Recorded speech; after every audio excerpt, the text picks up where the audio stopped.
Hello everyone, welcome to our channel Let's Learn From Home. We are starting with 10th class geography book that is Contemporary India. In this video we are going to discuss its first chapter, Resource and Development. As in earlier classes we have already read about what are resources. Okay, so let's quickly revise it ki what are resources. So anything that can be used to satisfy our needs is called a resource. For example, water that we drink, food we eat, internet, electricity, air, water, pen, pencil, book, इतनी सारी चीज़ें हैं जिनके बिना हम अपनी life imagine भी नहीं कर सकते.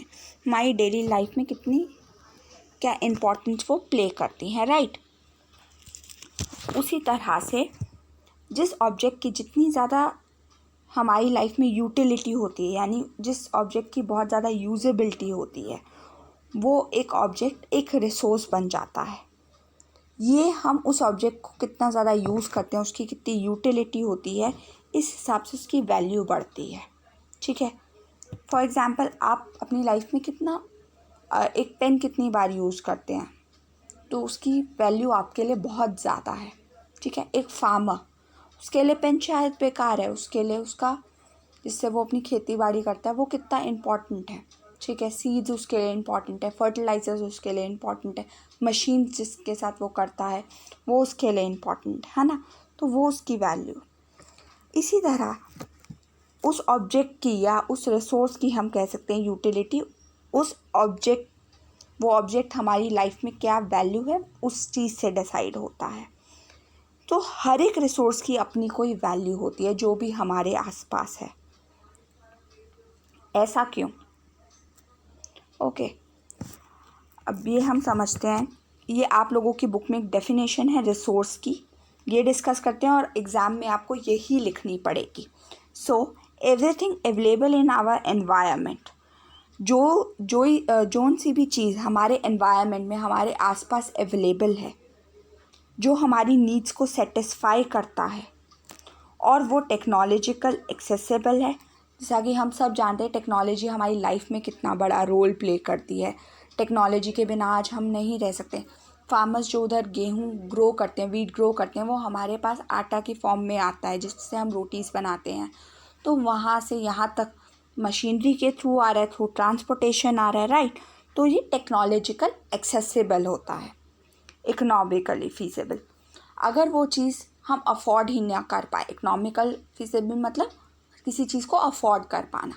अगर एक कोई भी चीज़ है जो हम अफोर्ड ही नहीं कर पा रहे हैं, तो क्या वो आपके लिए इकोनॉमिकल फीजेबल होगा? नो. आपके पास जेब में 10 रुपये हैं और आपको जो पेन चाहिए वो 20 रुपये का है, तो शायद आप उस पेन को लोगे ही नहीं, क्योंकि वो आपके लिए इकोनॉमिकली सही नहीं है, right.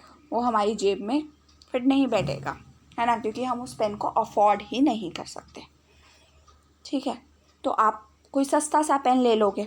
Next point is culturally acceptable, यानी वो सोसाइटी में, जिस सोसाइटी में हम लोग रहते हैं वहाँ पे वो चीज़ एक्सेप्टेड हो, वो लोग उस चीज़ का यूज़ करना जानते हो. That is known as a resource.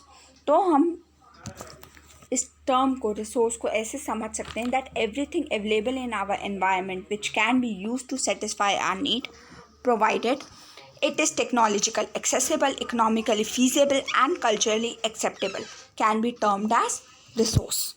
Okay. अब आगे बढ़ते हैं. एक इंटरडिपेंडेंट रिलेशनशिप है between nature, technology and institutions. अब उसको पहले हम समझ लेते हैं कि वो क्या है.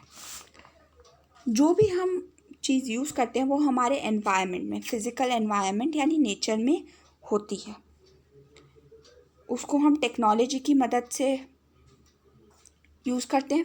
प्लस इंस्टीट्यूशन, वो अभी हमने डिस्कस किया कि वो हमारी सोसाइटी में एक्सेप्टेड होनी चाहिए. तो इधर आप इंस्टीट्यूशन को एज अ सोसाइटी डिनोट कर सकते हैं. ठीक है. इन तीनों का जब मेल होता है तो वो ह्यूमन बीइंग उस चीज़ का यूज़ करता है, राइट. अगर हम एक इंडिविजुअल की बात करें तब वो उस चीज़ का यूज़ करें.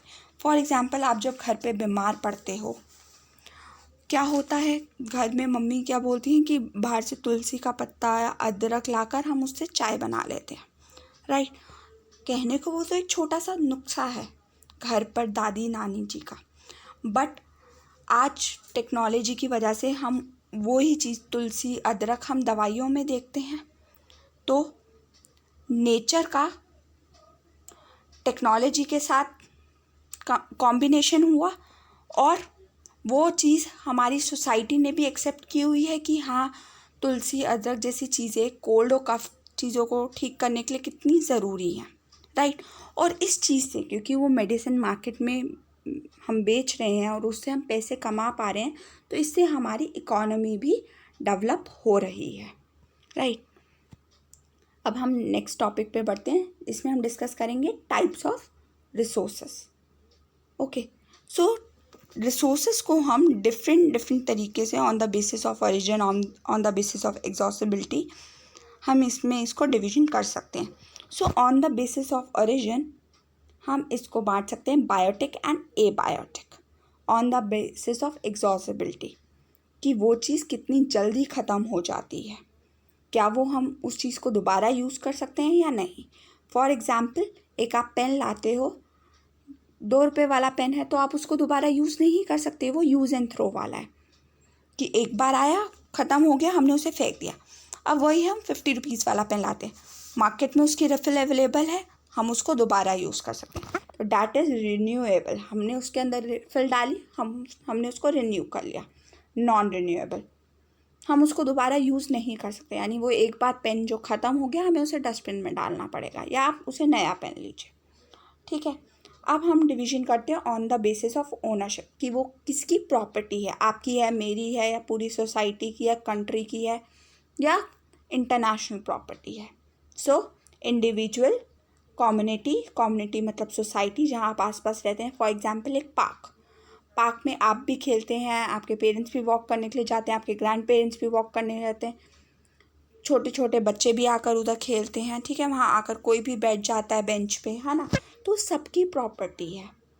नेशनल, कंट्री की प्रॉपर्टी है। इंटरनेशनल, आपकी कंट्री की प्रॉपर्टी नहीं है, वो बाहर किसी की प्रॉपर्टी है। फिर वो चीज़ का डेवलपमेंट में क्या स्टेटस है, हम उस चीज़ में भी उसको डिवाइड कर सकते हैं आगे।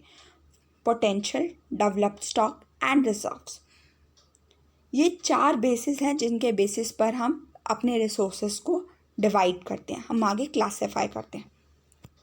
इस क्लासिफिकेशन को, ये ब्रॉडली क्लासिफिकेशन है, हम इसको इस टेबल के थ्रू भी समझ सकते हैं।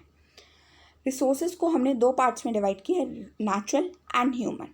नेचुरल में हम लोग रिन्यूएबल एंड नॉन रिन्यूएबल, जैसा कि हमने अभी समझा कि वो चीज़ वो दोबारा रिन्यू नहीं हो सकती, हमने उसे फेंक दिया। रिन्यूएबल जिसको हम दोबारा रिन्यू कर सकते हैं, एंड नॉन रिन्यूएबल जिसको हम दोबारा रिन्यू नहीं कर सकते हैं, हमने उसको फेंक दिया। रिन्यूएबल रिसोर्सेज को आगे फर्दर डिवाइड किया हुआ है कंटिन्यूअस, जो कंटिन्यूसली एक फ्लो में है हमारे पास। वाटर रिसाइकिल करके हम दोबारा यूज़ कर सकते हैं, कंटिन्यूअस। आगे biological, next is biological. So biological को हमने फर्दर डिवाइड किया, दैट इज़ नेचुरल वेजिटेशन जो हमारे फॉरेस्ट वगैरह हैं, और वाइल्ड लाइफ जिसमें आता है बर्ड्स, एनिमल्स, ठीक है। और अब ह्यूमन रिसोर्सेज की बात करते हैं हम लोग। ह्यूमन रिसोर्सेज में हमने इसको स्ट्रक्चर्स और इंस्टीट्यूशंस में बांटा है, ठीक है। और फिर हमने इसको बांटा है क्वांटिटी और क्वालिटी के बीच में। क्वांटिटी और क्वालिटी का मतलब है कितनी क्वांटिटी में वो हमारे पास अवेलेबल है वो चीज़, ठीक है। 1 kilo, 2 kilo, 3 kilo, 1 litre, 2 litre, इस चीज़ में, ठीक है। और क्वालिटी यानी वो उस चीज़ की क्वालिटी क्या है, कितनी अच्छी चीज़ है। हम मार्केट में पेन लेने जाते हैं, हम देखते हैं भैया कोई अच्छा वाला पेन दिखाना, ये तो नहीं बोलते ना भैया कोई भी सस्ता वाला पेन दिखाना। तो ये ज़रूरी है जानना कि वो किस क्वालिटी में हमारे पास अवेलेबल है, ठीक है। इधर एक चीज़ रह गई, हमने नॉन रिन्यूएबल रिसोर्सेज को नहीं डिस्कस किया। नॉन रिन्यूएबल रिसोर्सेज को हमने फर्दर डिवाइड किया, recyclable and non recyclable. Recycle मतलब हम उस चीज़ को रिसाइकिल करके दोबारा यूज़ कर सकते हैं। नॉन रिसाइक्लेबल मतलब कि उसको रिसाइकिल करना मुश्किल है। जैसे एग्जाम्पल दिया हुआ फॉसिल फ्यूल। फॉसिल फ्यूल आप लोगों ने पहले पढ़ा होगा अर्लियर क्लासेस में कि फॉसिल फ्यूल्स को बनने में ही कितना टाइम लगता है, अराउंड 1000 ईयर्स और मोर देन दैट। तो 1000 ईयर्स की जहाँ हम बात करें तो आपकी नेक्स्ट से नेक्स्ट जनरेशन आकर चली जाएगी, इतना टाइम लगता है। तो तभी बोला जाता है कि रिसोर्सेज को हमें बहुत वाइसली यूज़ करना है, कि ना कि सिर्फ हम उसे यूज़ कर पाएँ, हमारी आने वाली जनरेशन भी उसे यूज़ कर पाए, राइट। क्योंकि हमने ये रिसोर्सेज हमें विरासत में नहीं मिले हैं अपने इंसेस्टर से, हमने ये अपने आने वाली जनरेशन से बोरो किए हैं। तो हमें उनको भी, उनके लिए भी छोड़ कर जाना, क्योंकि हमेशा बोरो की हुई चीज़ हम सूद के साथ इंटरेस्ट भी देते हैं ना, मैथ्स में पढ़ते हो ना आप लोग, कंपाउंड इंटरेस्ट, सिंपल इंटरेस्ट, तो हम उस चीज़ का सूद के साथ हम उसका इंटरेस्ट भी तो देते हैं।